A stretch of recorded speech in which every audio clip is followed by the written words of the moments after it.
Mga kurakot, ikulong na yan. Mga kurakot, ikulong na yan.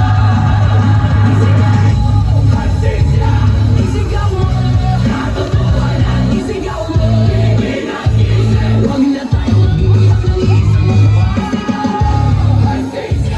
Isigaw mo, katotohanan. Isigaw mo, pinag-isip. Huwag na tayo mag-iyak ng isang mukha. Isigaw mo, pasensya. Isigaw mo, katotohanan. Isigaw mo, Pilipinas gising. Huwag na tayo maging bihag ng iisang upuan. Tuusin, hindi lang naman kaming mga kontraktor ang nakikinabang dito. Marami din sa inyo, mga politiko, ang nagpapataba ng bulsa sa pangungurakot. Kawawa po talaga ang mga mamamayang Pilipino kasi ninanakaw lang natin ang kaban ng bayan. Sinong umaahon, tayo ba o sila? Mga ngiti nila habang nakalubog ka ba sa labang tapos sa pinaghirap na tayo mga hayabang magtulan ng mga tanga.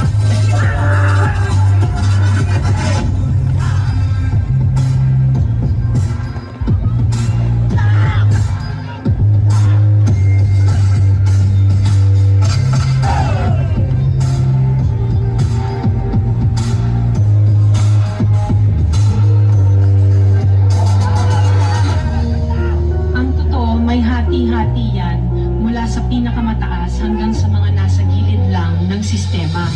Sa Pangulo ng pagdinig sa Senado, at dito kinorma ang proyekto ng gobyerno. 491 funds. Dapat alam natin tama ba din natin ginagawa paulit-ulit na lang na ito ang aming simula. Simula na simula, bakit walang natatapos sa trasa pati laging ipon ng swelas ng sapatos. Ilang beses na nga ako, pati natin subukan at tulungan at kung bakit bumahagi sa bigat na matagal na natin pasapatayin. Magpipiliin ng tamang nakatatay na pangalan sa palotang mga tayo pagpaputol na sa ating kapagyarihan.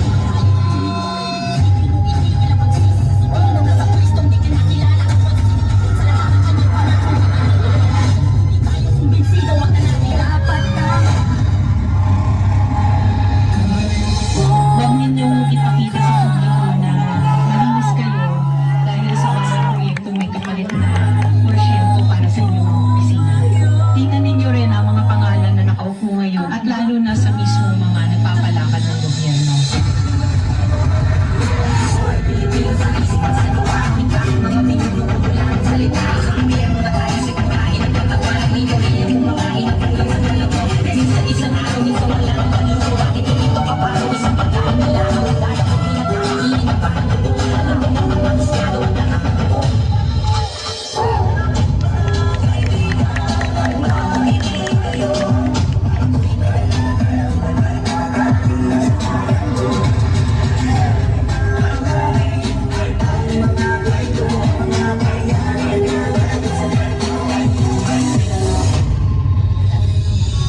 Kailan mo nga ba isa sa puso na inihalalika ng taong bayan upang maglingkod, hindi para magpayaman, upang magsilbi, hindi para maging gahaman. Nakakapagod ng maging mahirap.